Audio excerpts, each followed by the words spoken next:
Welcome to the Spiritual Principles Made Practical podcast. We're here with Danielle Reiff, who has devoted her life to advancing peace all around the world. And so it's a special gift to have her with us today.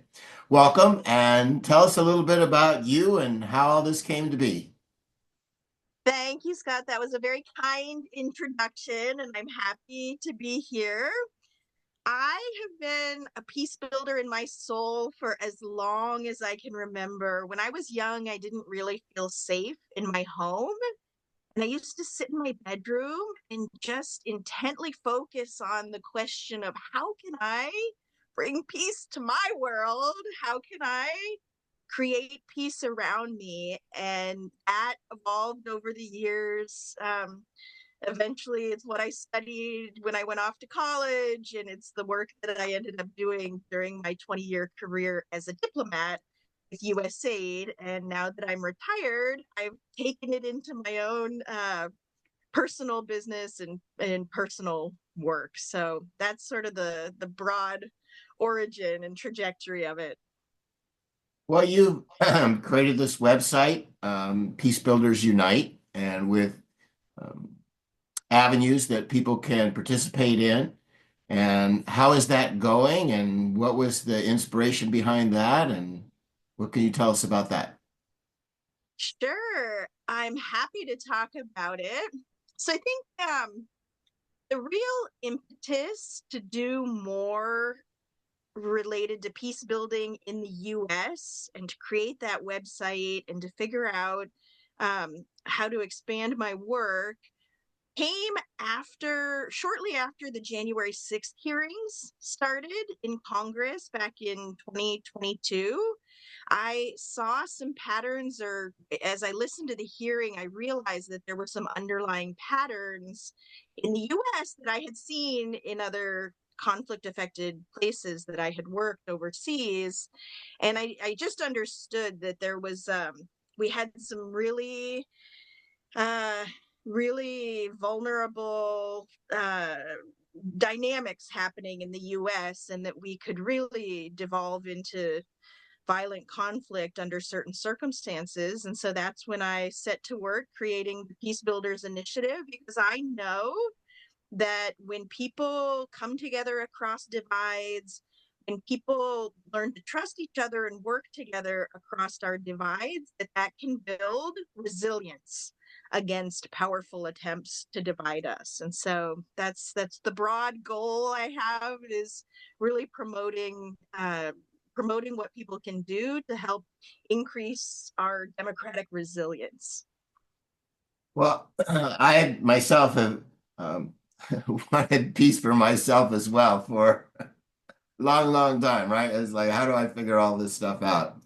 And I'd like you to comment on some of the inspirations I've gotten in meditation over the decades. And one of which is, or maybe one of the most salient of which is that the best thing that I can do for everyone else, including peace in the world, is to work on myself. And and with every passing year, I understand in greater depth um, why and how that is. And to some extent, that's, why I'm doing this podcast, right? Is I want to make spiritual principles practical, right? I want to be able to live my life in joy and peace and security and just like probably everybody else. Yeah, exactly. I think So, the need for peace is a deep human, probably spiritual need. I'm completely aligned with that, and agree with you that peace does begin within each and every one of us. And to the extent that we can cultivate it in our own selves, in our own lives, um, we're adding to a critical mass that will eventually have to grow if we're to build peace in our societies as well. one of the things that has occurred to me in meditation is that anything is possible with enough energy, and we all have access to all the energy there is. And so it's like, okay, well, how do we gain conscious control of that energy? How do we direct it in the most constructive and uplifting of ways? And I know that, and it suggests this actually in your website is that one way is to engage our politicians. And so I've been writing, what I consider to be win-win solutions, which to me is a partial reflection of what it means to be one, and sending those solutions to Congress, like things like, for example, if you want to balance the budget, go after the biggest item in the budget, which is healthcare. And if you do a study, you'll find out that long-term long-term meditators have better health and lower healthcare expenses Yes, than the average Joe. And yes, while we're a free absolutely. society and we don't make anybody do anything, we can publicize the benefits. And in fact, meditation has been growing in its participation in the world. And so I feel like, and so I suggested, well, if you promoted the benefits of meditation, that would probably do more to balancing the budget than cutting funds to USAID or these other things that are just nibbling around the edges and not making any real significant difference in the budget or benefiting the lives of other people. So, what do you think about that? Yeah. And in specific, what I believe is that, initially I'm not getting like any response at all, right? No traction. Other than I feel real good about doing it. And I think that's something that, I'd like you to speak to about the personal rewards of making those efforts, even if we don't see the outer reflection and adoption of those efforts, you know, right away or maybe ever. Oh, you raised so many wonderful issues. I love all of this. First of all, on cutting the budget and balancing the budget, I just want to say I'm a retired USAID diplomat. So for 20 years, I lived and worked around the world doing peace building work. And so, I've been involved with the USAID community as that agency has been dismantled over the last few months. And one of the talking points that we're all trying to help people understand is that the USAID budget is less than 1% of the national budget.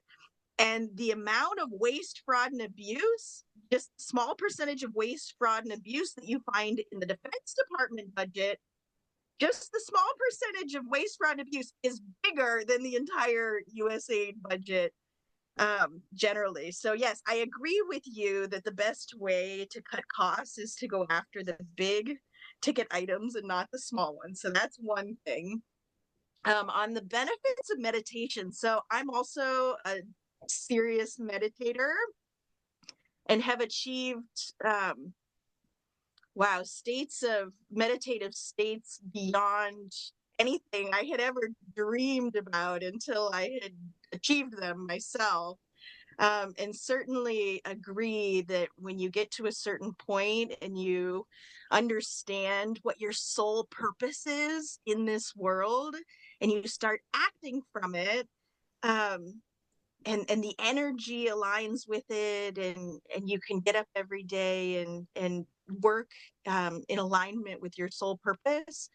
It's really not about the outcomes. It's really not about what happens in the earthly realm around us.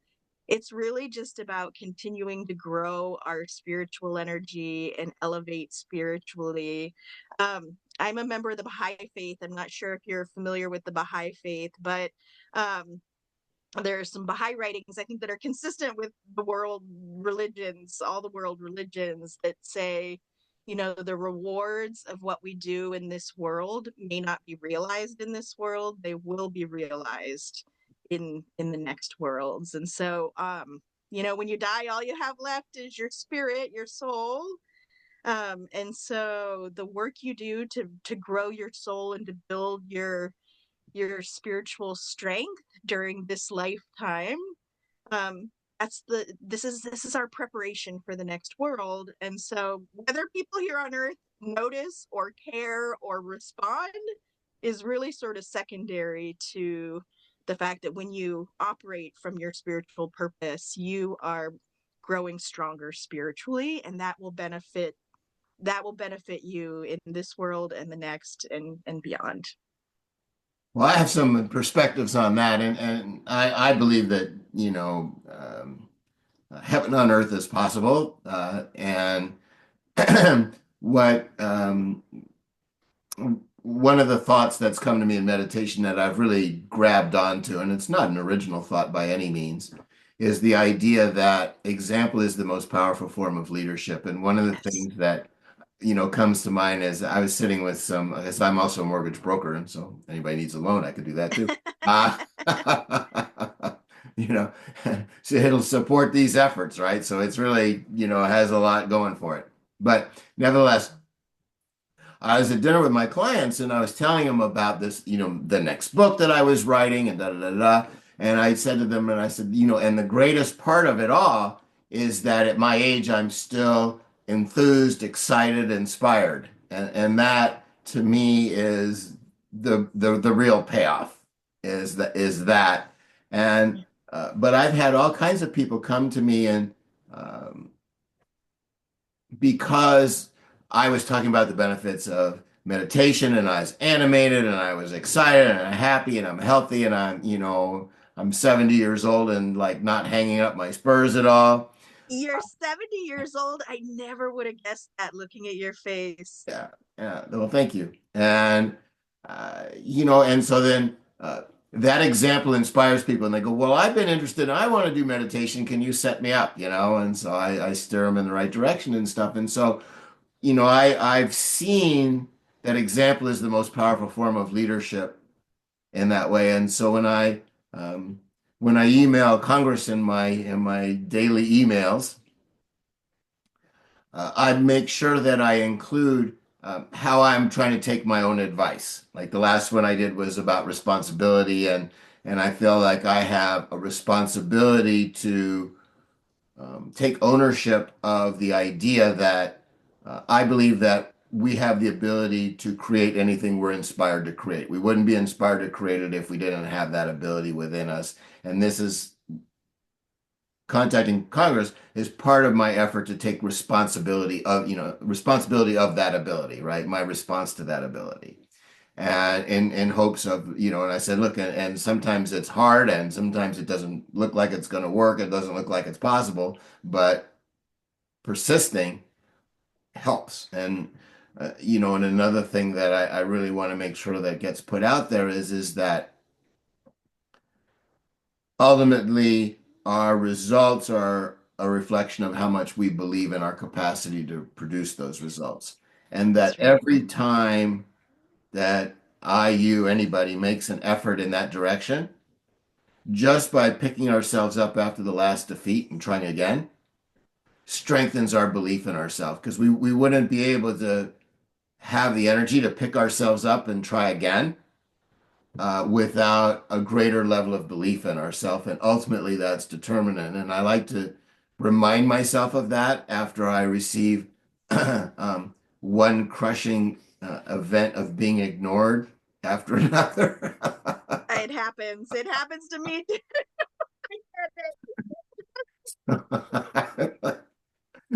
And it was like, is this going to be my last attempt? No, this is No, not going to be my last attempt. we're gonna keep going because what we're doing is important, critically important. So I feel like and one of my friends pointed out to me is that, some staffer somewhere is reading these emails, somebody's reading them. And so, and that what we're sharing is universal. And so there is a resonance within them, whether they're conscious of that resonance or not, right? But eventually, right, if there's enough energy, then it creates resonance and then it creates behavior. Yeah. Um, So, can I respond to that? yeah, please. So, strategically speaking, so one of the things that I have done in my diplomatic career is design and manage development programs to promote democracy, human rights, and peace in the developing world. It's basically what I did for 20 years. And the way we started all of those efforts was through a democracy assessment or a conflict assessment, where we looked at, where are the blockages in this democracy? Where are the openings? Where's their energy for reform?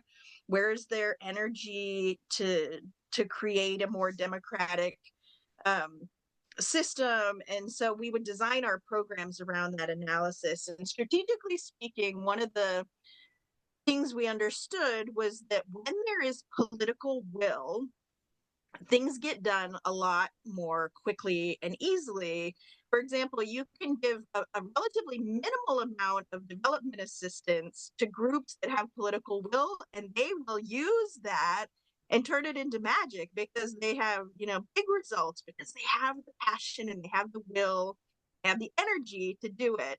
Whereas if you spend your time trying to work with people who don't have political will for democratic reform, then you could throw all kinds of money. You could throw millions and billions of dollars at them. And if they don't want democratic reform, you're not going to go very far.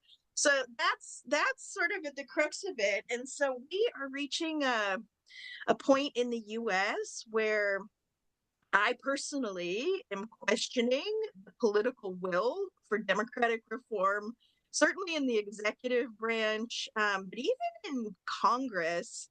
I really, and beyond the issues of political will, I'm concerned that our system isn't coping very well, that our institutions are not doing very well at managing the conflicts in our society, and that our systems themselves may be contributing to polarization over decades. This has been happening over decades. And so, strategically speaking, I would say that as long as you think that your elected representative has political will for democratic reform, there's a chance that your emails will go and contribute to the magic. If you're not getting a lot of response and you're not convinced that they have will for reform, the other approach is to share these same messages with the general public and with civil society. And we don't necessarily need people in government to create the change. When government's not working, civil society can get together in collective action and pressure for the change and actually create the change themselves. And so, as you were talking, your messages sound beautiful. And I'm wondering if you've considered like either blogging them or creating a Substack, something that would open up your readership and maybe share with people who will be more responsive. Well, I do post to Facebook sometime, and I'm not very adept at social media, so I keep hoping to. If somebody hears that and you're really adept at social media and you want to help, like, please contact me. I could use the help, right? Um, so I mean that's one piece of it, but another piece of it is also that so much of politics right now, I believe, politicians could be put into two groups. One group is people like you and me that feel that we can only progress in our own development so far without making efforts to uplift the whole. And so there are a small minority of politicians that are in politics for that reason. The majority of politicians are in politics because they feel powerless. In my opinion, they feel powerless and they're trying to fill that void. And they're making the mistake of looking outside of themselves to fill that void, and they end up blaming other people for their problems. And there's no solution in blaming other people for your problems. I mean, I'm fond of saying that if Hitler had taken over the whole world, he wouldn't have been satisfied because there still would have been people that didn't agree with him, even though he ruled the whole world, right? Because the only power that satisfies is power over ourselves. And so I'm trying to share that message far and wide as well, and hope that the truth of it will resonate with people and people will stop looking to satisfy their need for control and power over themselves and will stop looking to fill that need by having, power over other people, by having a bigger budget at their disposal, by having more employees or subordinates at their disposal, or being able to buy more of this, that, or the other, right? And that it's never going to provide the satisfaction that they hope it will. And so I'm trying to put that out there as well, but I completely agree with you in the respect that I feel that you're right in change is most likely to occur by non-government, non-politicians moving forward any way they can, you, me, and the millions of people like us, moving forward all we can, and um, eventually, they'll catch on. Indeed, indeed. And I think your story is particularly inspiring. Anybody really who manages to find the faith and the courage and the inspiration to keep going during the most difficult times and to rise above and overcome the challenges that life throws. There's a whole I draw parallels between how do you find peace in your personal life with how do we find peace um, in our societies. And one of the parallels there is I think the role of nonviolent collective action, in the vein of Martin Luther King and Gandhi, and sort of strategically coordinated nonviolent action. I think that's the equivalent politically of us deciding that we're going to go on no matter how hard life gets and no matter what challenges come into our personal lives, that we're just going to take a deep breath and figure out what the next best step is. And no matter how much it hurts or how hard it is or how much rejection comes or how much pushback comes, you just keep going. And so I think there's a parallel with that kind of nonviolent collective action, that when things in our society and our political environment get so violent and so hateful and so divided and polarized, if we can stay in the energy of love, uh, collectively, personally and collectively, then I think we elevate collectively, and elevate the spiritual level of our society and our country. So that's the challenge. The way I talk about it is we really, to rise above the divisions, to overcome, we need to stay in the energy of love no matter what happens. And that will bring sort of the spiritual results of that will trigger greater peace in our country. Well, I don't know if I'm arrogant or I just have a perverse sense of humor, but I've been attracted to the most difficult challenges. You're courageous, maybe. And, but one of the things that I communicate to Congress is that, the I tell them, I says, your political power and influence will be off the charts if, for example, you could bring unity to Congress and the country. Yeah, And like, yeah. and there are win-win solutions where by definition, there are no losers. Everybody wins. And I keep offering to say, I can help you identify them. I mean, obviously, one of them is right. If we had a healthier country, and we'd have to spend less money on healthcare, right? Yeah. And that would be good, and then, we could find homes for medical professionals that might not have as much business as a result of a healthier population, the same way that the tech boom was born out of the peace dividend, right? When the Soviet Union fell apart, all these engineers got laid off that were working on weapon systems, right? And they reconstituted themselves as the tech boom. And we could do the same thing with healthcare. Oh my God, I love that. I So absolutely love that that. and the great part of it is that these engineers that used to work on military applications are ending up earning a lot more money and creating a lot more value and benefit in technology in making everybody's lives better than they ever did with weapons.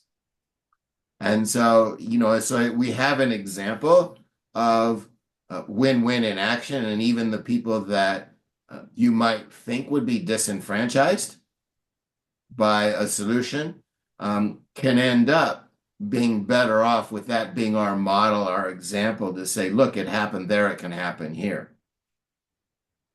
Yeah, it's a fantastic example. And as I spend time with people in the USAID community who are now suddenly out of a job, in the same way that the Soviet Union collapsed and all those engineers suddenly, had to find new avenues. I'm really hoping that the government workers, not just in USAID, but across the federal government, the people who are losing their jobs in large numbers over the last few months, that they will similarly find new purpose, find opportunities to um, recreate and to leverage their talents and skills to open up new possibilities for us as society. Yeah, I mean, and I I believe that, I believe they will. I mean, I don't know why I believe that, I just do. And it's I feel like people well, one of the things that is happening in our society is the demand for mental health professionals has skyrocketed as we've gotten further and further away from uh, engaging and embracing what's true and uplifting, Yeah. right? So it's like the more that we think that the way forward is to defeat the enemy, the worse things get.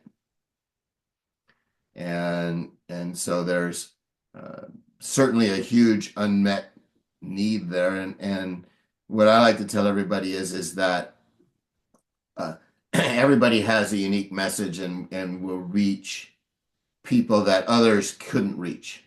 And Yeah. just because there's all kinds of, people doing what you and I are doing doesn't mean that the world needs what we have to offer less. It needs it more. And because they need people need to hear it.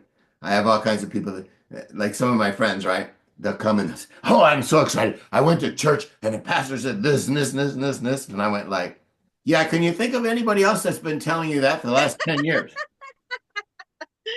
And I go like, oh yeah. So, so just because something is being said, it might have greater impact if somebody else says it. And everybody has people that only they can reach. And so one of the things I That's like right. to tell people to encourage them is that you can reach people I'll never reach, and I can reach people you would never reach, and each of us can reach people that other people would never reach. And so it's And not important that only we all that, do that.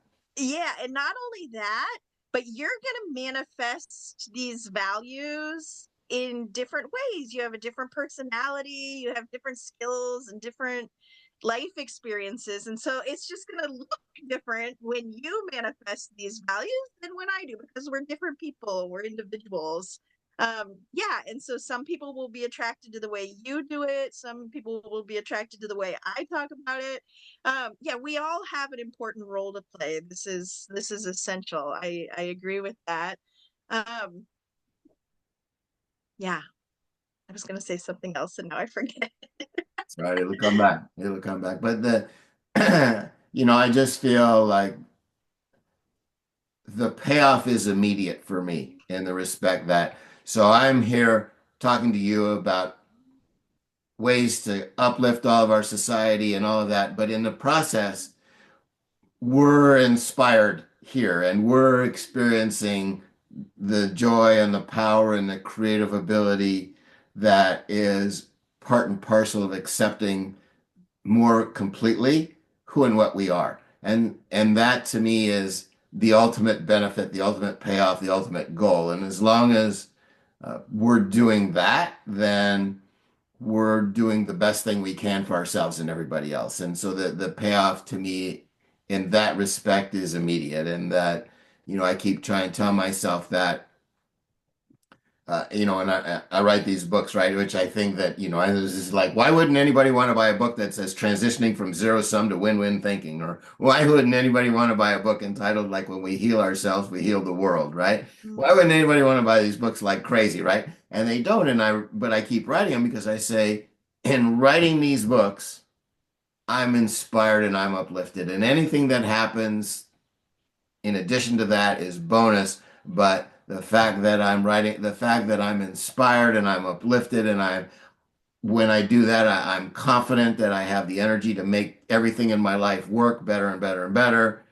That belief and that feeling and that experience is reward enough to keep going. So, and it strangely enough, the more detached I am about uh, the outer reflection of what I'm doing, the more receptive people get.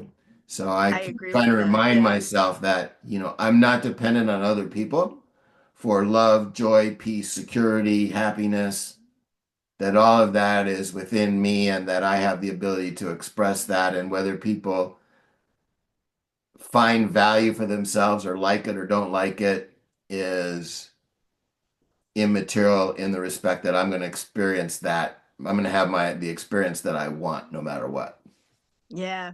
And So that's in theory, right? In practice, it was like, God, I'd like more sales. Because I'm but we working can on it, always, right? I'm working on it. when our strategies aren't working, we can always learn and adapt and gather new information and try to do things differently. And so I have this story. It's me versus the IRS, Oh and boy. Oh and boy. and being a long-term meditator, and this was the way back in almost 30 years ago now. But I meditated on what's the optimal response to this situation.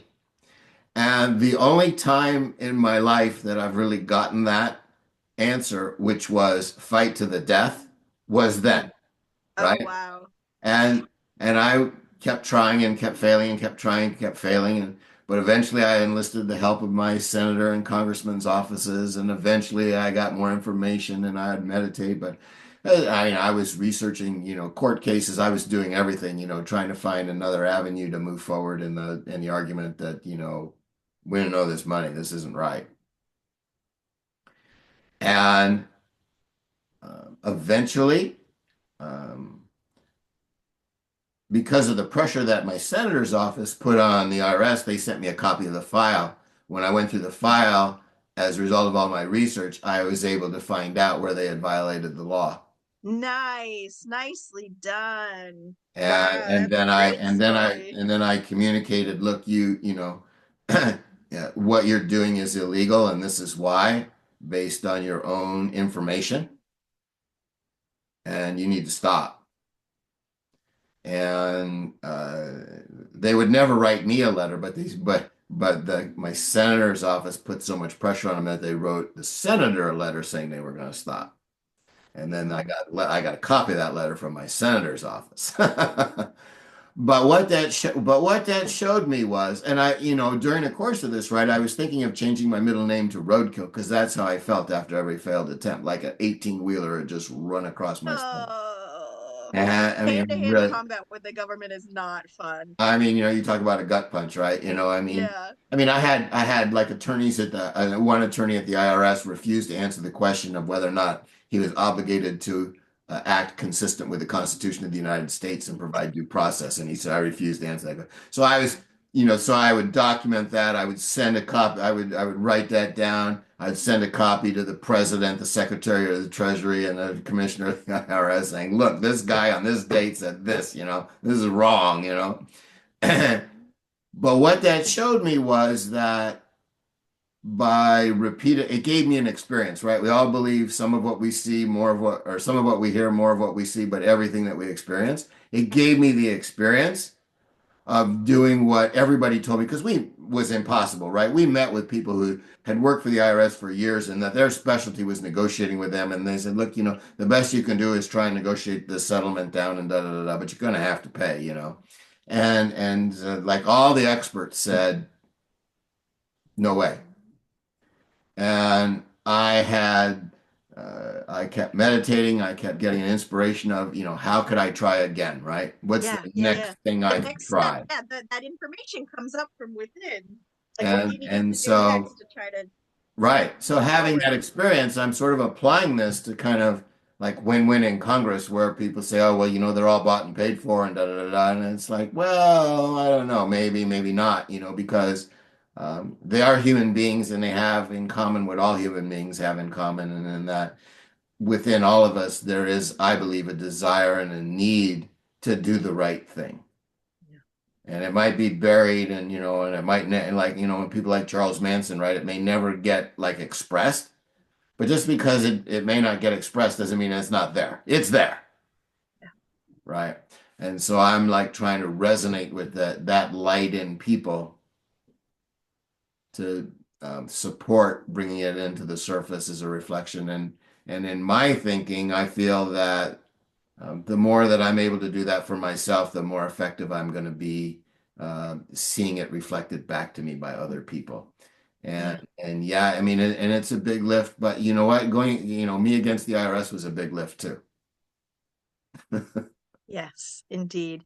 Yeah, it's interesting. I also get a lot of information through meditation, and I also get encouragement to fight against injustice. Like it's almost like God or the universe, or however you conceptualize the universal energy, um, that like it knows when there's a real injustice under the surface. And even if you don't have all the information at your disposal right now, like there's something inside that sort of pushes you to keep looking, keep investigating, keep asking questions. And at some point, when the inner energy sort of pushes you to do that, you do eventually understand, oh, wait a minute, there is a grave injustice here. And the universal energy has, for whatever reason, pushed me to find it and fight it. So, that's what energy wants. That's what I'll do, because that's what, you achieve. It's at the point where you surrender to the love energy, surrender to the source of peace and love, that like things open up in a big way. So sometimes it asks you to do hard things, really hard things. But if you can stay in love energy and do those things, and do them with integrity, then yeah, you elevate, and then it opens up new possibilities around you as well. And hopefully you manage to overcome the injustice along the way. Find some way to overcome the injustice in the end. Yeah, I mean, one of the things that brings up for me is this concept that the value of any goal is the growth that I have to achieve to accomplish that goal. And certainly with the IRS, I mean, I left that experience trusting that if I stick with something long enough and keep finding one more way to try Yeah. and act on that one more way to try, that eventually I'll get there because it inspired in me the belief that I really can create anything that I'm really committed to. And like I'm really committed to advancing the concept that we're all one. And part of that is a little bit easier for people to wrap their arms around is that there's a win-win solution to everything. Yeah. So there is a way that we all can be better off, folks, and it's like communicating that effectively in a way that people develop their skill in identifying and implementing those win-win solutions, and as a result experience more of being one, Yeah. that we're all one, we're all in this together. And so that experience really increased my belief in myself and my own capacity. Yeah. And so that was the spiritual growth aspect of what I learned and how I benefited from sticking with that experience. And now I'm sort of, on to advancing win-win thinking in the world, and uh, relating. And I keep working on myself to be able to for myself relate better and to empathize more with people and stuff. Um, you know, because I understand that the more that I can identify and relate to and experience being one, the more that I'm gonna see that reflected back to me. But Yeah. it starts with me doing it for myself.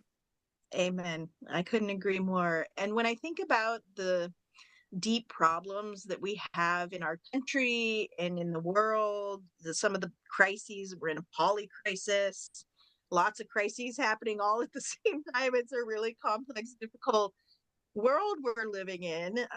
Yet I also believe that we have the answers. The answers are available within us and among us, but in order to access them, especially when we're talking about the bigger societal issues, we have to come together across our divides, and we have to be willing to engage in consultation and deliberation. And I have to be able to put forth, the way I see it, and the others in the room have to be able to put forth the way they see things. And then, together, when you have diverse perspectives represented, diverse experiences, diverse, sort of diverse, um, diverse perspectives present, then you open up this creative potential to dig in together and co-create a solution or solutions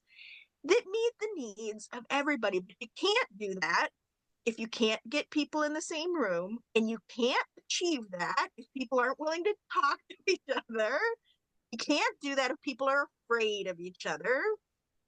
So this is really important for my work, is the importance of being courageous to take that first step in overcoming the potential, fear. And, so many people have all these ideas, their imaginations are running wild, that those people over there are scary and they're bad and they do bad things.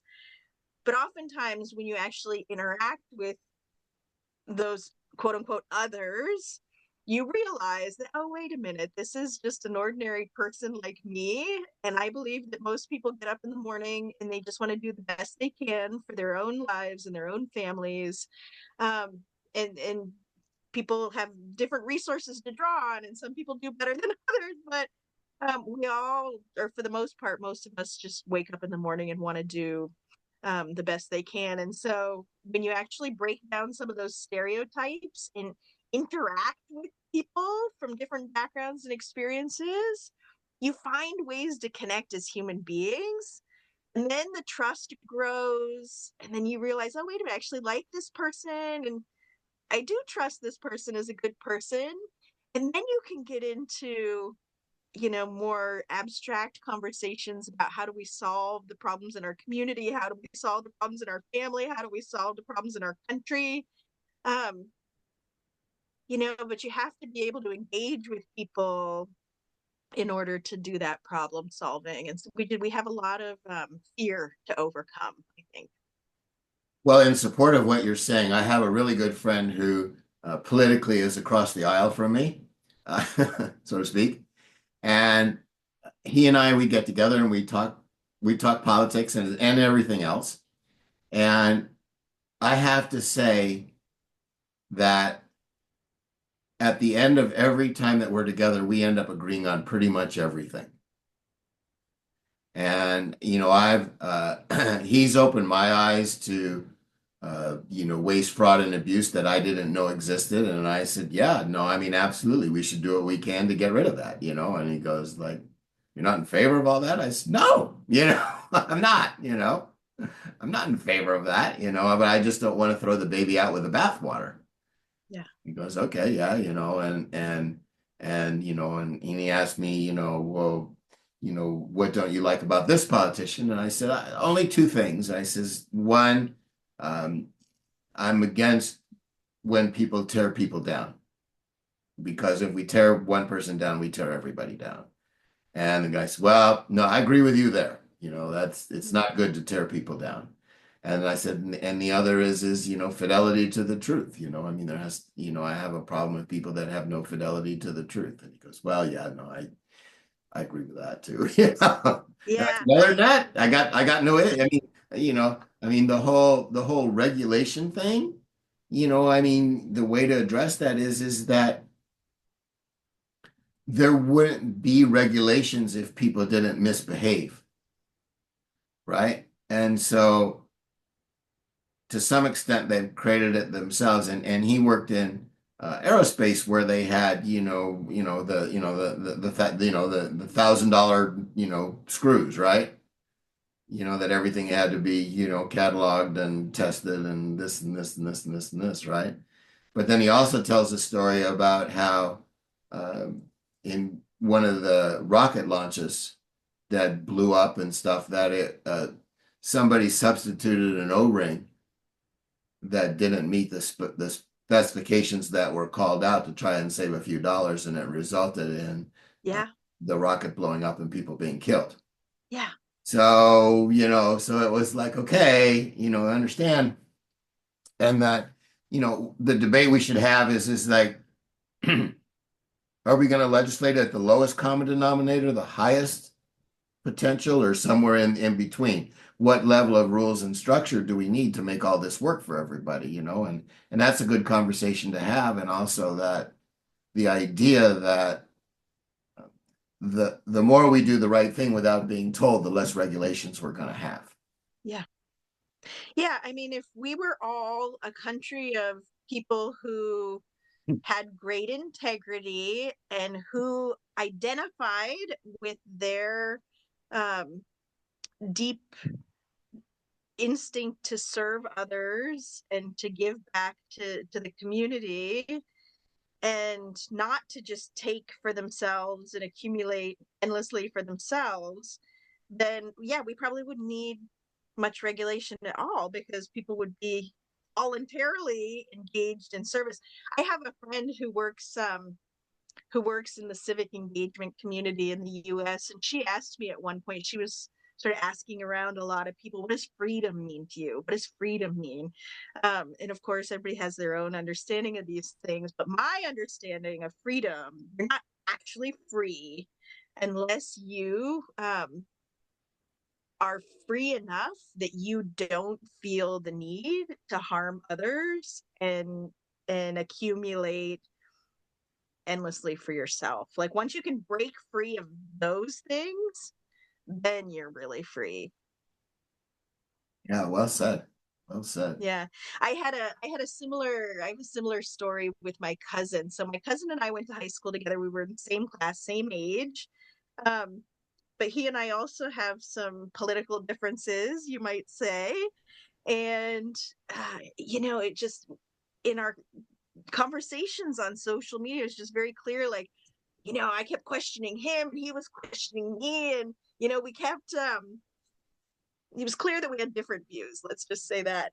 And so he lives back in my hometown in rural Pennsylvania. And at one point, I went home just for a few days and I went to see him. And he has a swimming pool. So me and my son and him and his son. And, we got into the swimming pool and we were having a lovely day in the pool. And we started to talk about these political differences, not on social media, but in person in the pool with our families around.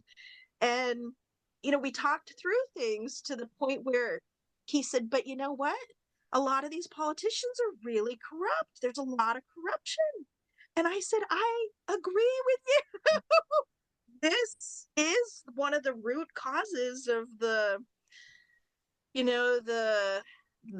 reasons why our system isn't working is because people are using the system to benefit themselves rather than coming to the system to serve the greater good.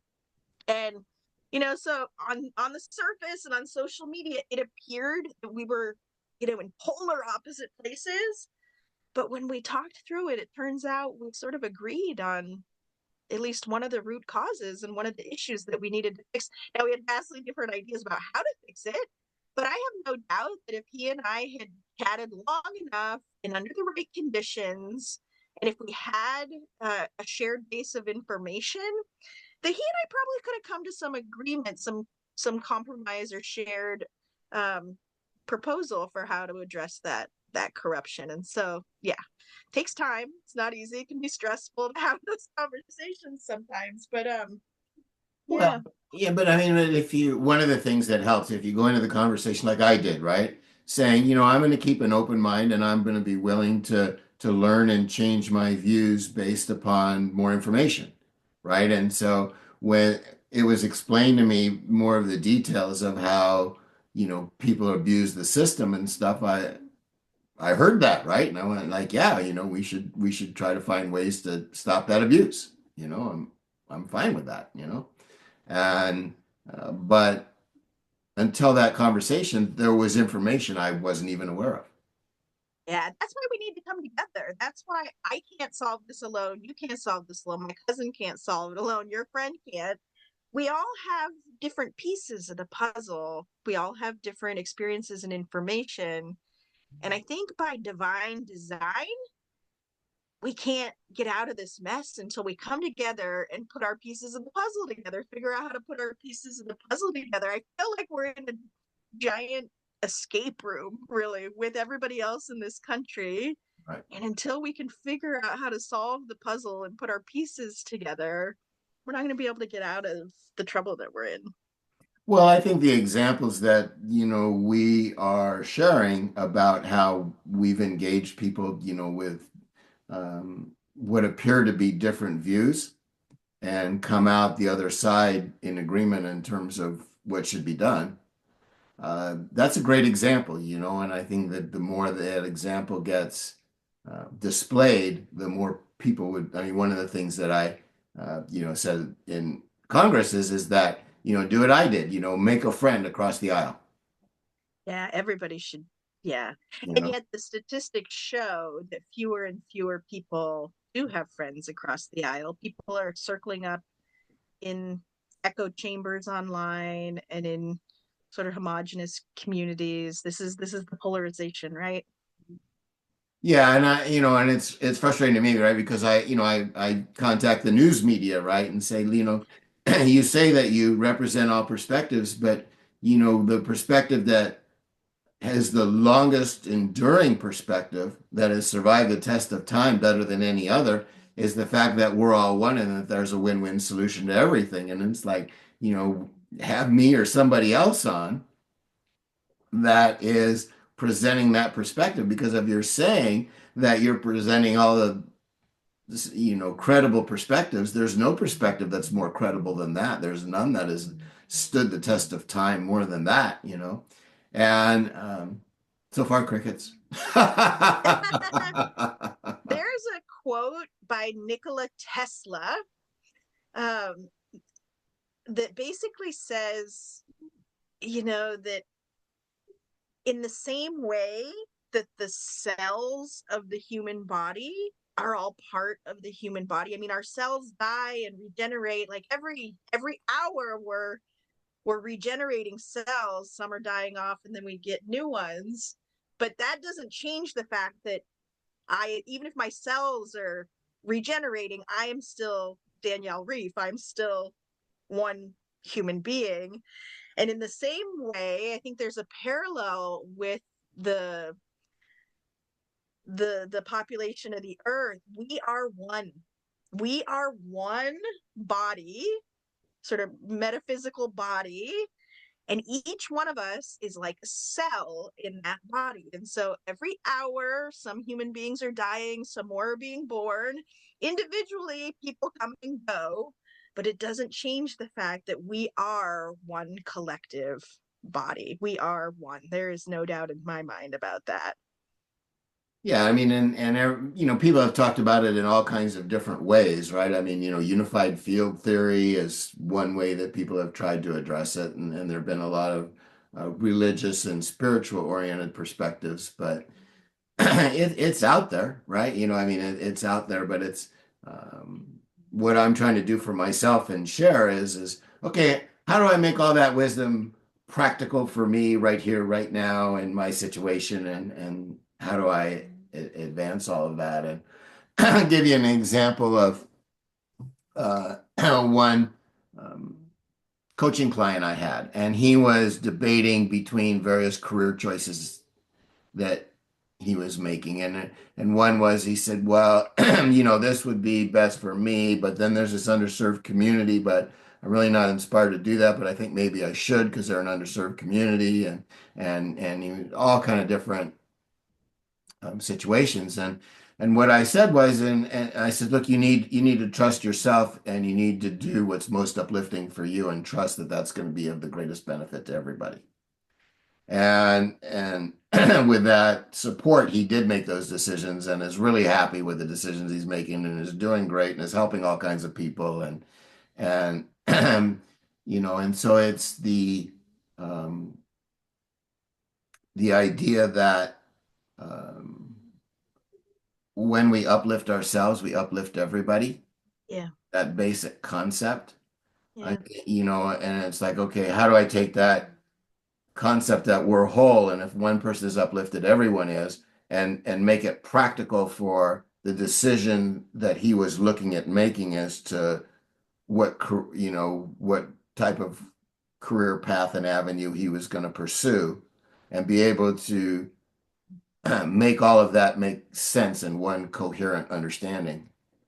To me, that's um, kind of what I live for, is to do that for myself and other people, is to help see that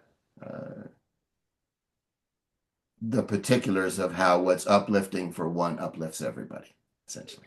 Yeah, I have a way I think about that is maybe it's my final thought before we finish is that I believe that our human bodies are an intermediary between the spiritual realm and the earthly realm. We have access to both. Um, and so energy is channeled through us into the earthly realm. And to the extent that we can stay in love energy and elevate ourselves to higher levels of energy, we are facilitating the flow of love energy into the world. So we're acting as a channel. And so, but when people experience trauma and all the tough um, states of being, they're blocking that energy from coming through into the world. And so, to the extent that we can channel individually as much love energy as we possibly can, then we're contributing to filling the bucket, which is the world, with love energy. So the more we can stay in love energy and follow our own soul purpose, that's how we let the energy into the world that uplifts everyone. Well said. Well said. I think that is a good note to end on. I mean, and it's been wonderful to spend this time with you. And one of the great, wonderful things about the spiritual community is that we all take joy in uplifting one another, and so that's a Indeed, great thing. indeed. And I've enjoyed this conversation, Scott. I've loved hearing about your experiences. I certainly believe that you're a peace builder in your own right, and I'm grateful for your own service to making the world a better place. Well, thank you. And if you want to have more engagement, you can find us without too much trouble. Danielle's website is peacebuildersunite.com, right? That's right. And my website is thoughtcoachingbyscott.com. So if you want to reach us, those are some websites you can visit. All right. So everybody, thank you for being with us. We've enjoyed it and been uplifted by it. And so because we're all one, I'm going to assume you have too. All right. Bye for now.